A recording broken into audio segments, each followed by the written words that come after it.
gentlemen, welcome back to the workshop. It is fantastic to have you here because today is part 2 of working on a ZWEIHANDER, no less, a flamberge. ZWEIHANDER. Und Flammenschwert? Just like that. It's gonna be a huge sword. It's gonna be a great project. This is part 2. We're working on Damascus pattern development today and building up some layers because this thing is gonna have 2 million layers since we are slowly but surely coming up on 2 million subscribers. Before we jump in, we're gonna have a quick mention that today's video is sponsored by NordVPN, the best way to protect yourself online. So be sure to check out the link in the description for a special deal. Thank you, Nord, for sponsoring this.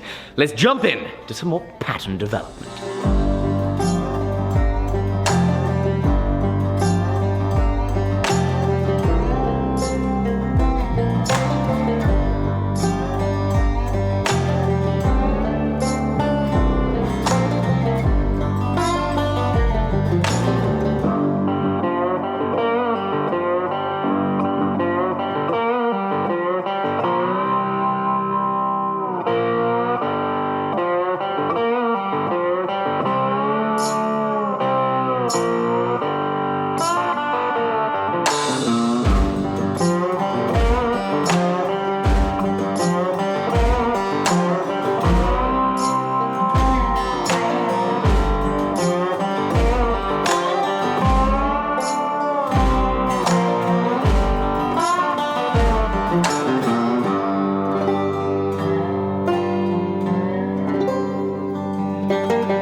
So we've got a couple billets in the fire now. One of them is that offset stack that Alec started, and we did that in kind of a ribbony thing, and we're gonna go ahead, draw that out, cut it in half, and restack it so it's kind of doing this with the pattern. The other billet that's in there is the high layer billet. We cut up 10 pieces of that 19,832 layer piece, and we cut that up 10 times, so now it's really close to 200,000 layers, which is, you know, a lot of layers. And the third thing that we've got going on is this right here, and this is that re-squared W's billet, and so it is, I want to say, 27 layers of W's right now that have then been re-squared, and Alec's gonna go ahead and slap that in the mill, face it down, and get ready for some fine pattern welding with it. But now, I'm gonna do a little bit more hammering.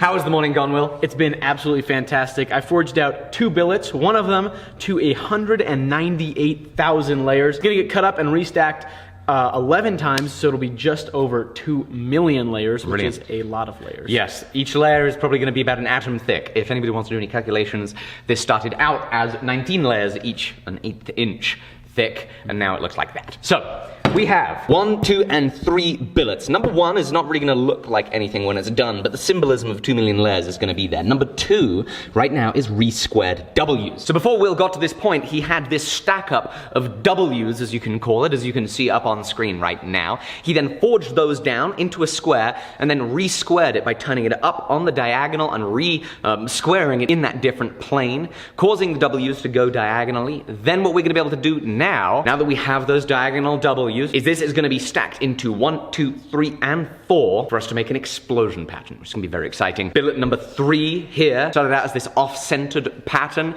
which was then forged down. Will is now going to cut it in half, stack it side by side for us to create this alternating little leaf-like pattern on either side. All of this stuff requires lots of prep work before the next set of welds, so I'm going to get to the mill, you're going to get to the grinding room, and we'll circle back in a bit.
So with all of our grinding and billet stacking, we end up with this. And the pattern as it stands would create what you see right here. It has an explosion pattern in the middle, it has our 2 million layers of steel on either side, and it then has our beautiful kind of leafy elements on the sides of that. It looks fantastic. And it's gonna look incredible repeating up the blade when we do a tile on it, but though we did start with 30 pounds of steel, right here is only 10.5 pounds.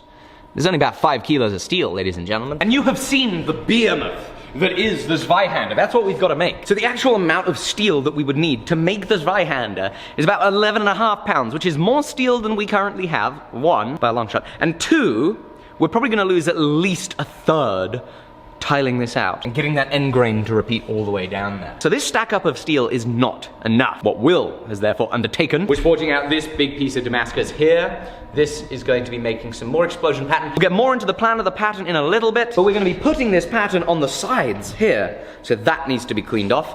I'm going to take it to the mill after I tack weld it together, and we're going to mill off all of it at the same time.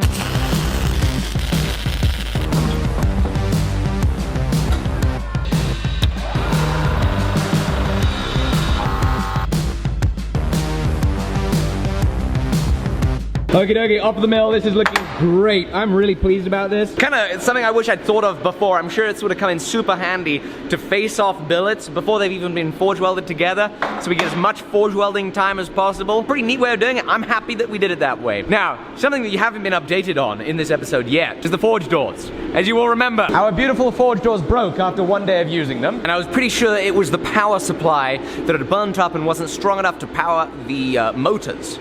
Well, we ordered a new power supply, we got twice as many amps, and the forge doors back up and running. They are coming in so completely handy. It is brilliant. So while I was milling that up behind the scenes, Will has been working on those pieces of steel. That's right, this is a mimic of the first W stack that we did, so it'll end up being kind of a squished down explosion in the final billet. That's right, this is going either side of the pieces that I just worked on, and once it's tiled out in a mosaic, it's gonna look like little explosions either side of what we currently have, just like you can see here. Will still has plenty of work to go on that pattern development until we can slap it on the sides of this. So I'm gonna take the opportunity to work on the guard, put some time into thinking in it, and maybe even actually start forging on it.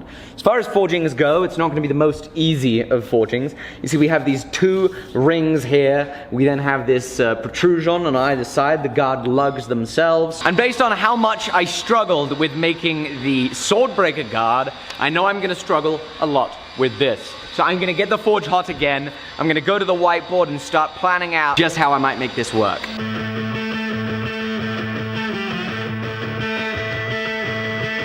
This is about one of our hungriest pieces of steel here in the workshop. I'm gonna do something risky, which has never before been a mistake. I'm going to rush with very little planning. That's how much planning we have, apparently. It's a very immature amount of planning.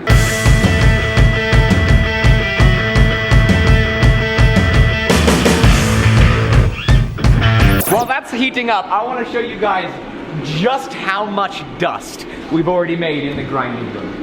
Have a look at this corner over here. It's insane.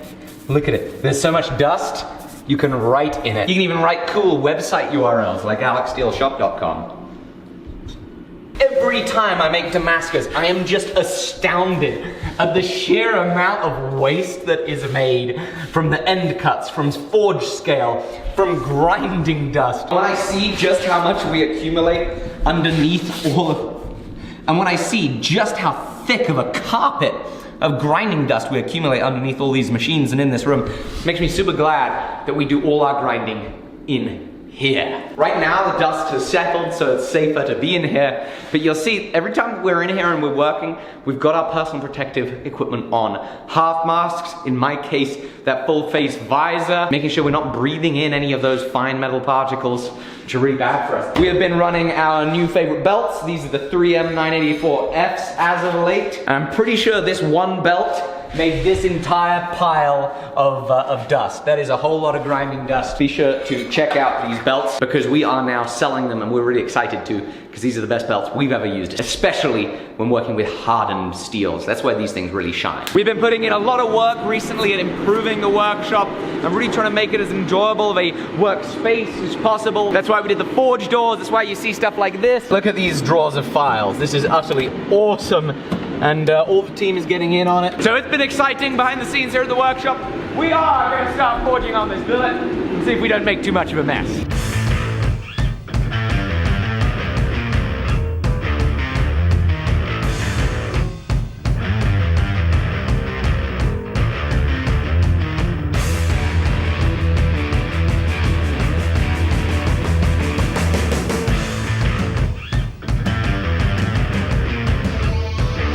I'm gonna get to do a little bit of forging now. This is gonna be my last heat on that billet before we slap it onto the sides of the big, chunky billet that we had from before.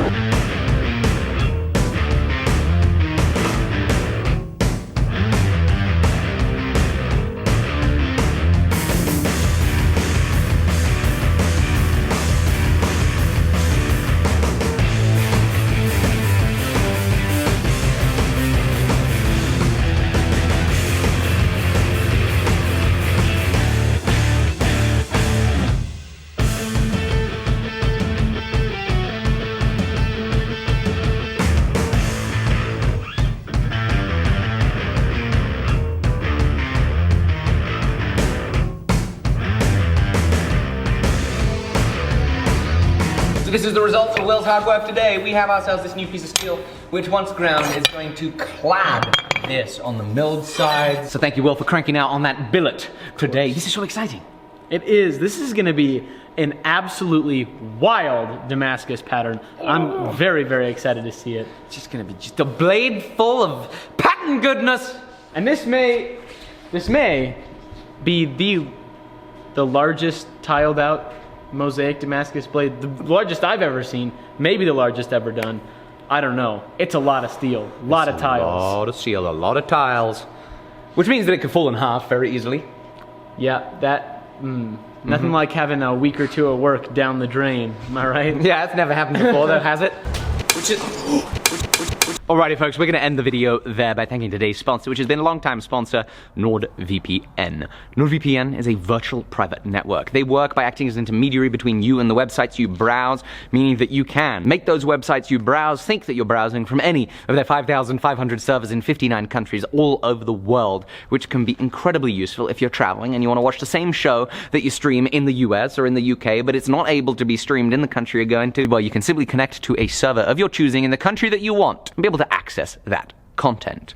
Not only that, but it's incredibly important for your internet security and the security of your data, because what NordVPN does is it encrypts the data that goes between you and their servers and the data that goes from their servers to you, unencrypting them through the apps for iOS, Android, Mac, and PC, or through their Chrome browser, allowing you to browse uninterrupted. These apps are also how you intuitively select the countries that you want to browse from. For example, right now, we're browsing from the Czech Republic.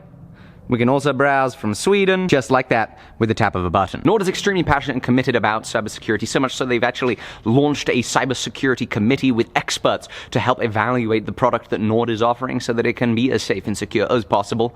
Nord doesn't log any data. The company is registered in Panama, and there's unlimited bandwidth, so you can browse as much as you like through Nord's servers. And so I'd be thrilled if you guys would protect yourself with their military-grade encryption by going to nordvpn.com/forge to get 70% off a 3-year plan. You can also get an extra month of NordVPN for free using code FORGE at checkout. That's 70% off a 3-year plan, nordvpn.com/forge, and an extra month for free with code FORGE. Thank you, Nord, for sponsoring the video. See you all on the next one. It's been a pleasure as always bringing you along. I can't wait to make this ZWEIHANDER something awesome. See you soon. Bye-bye.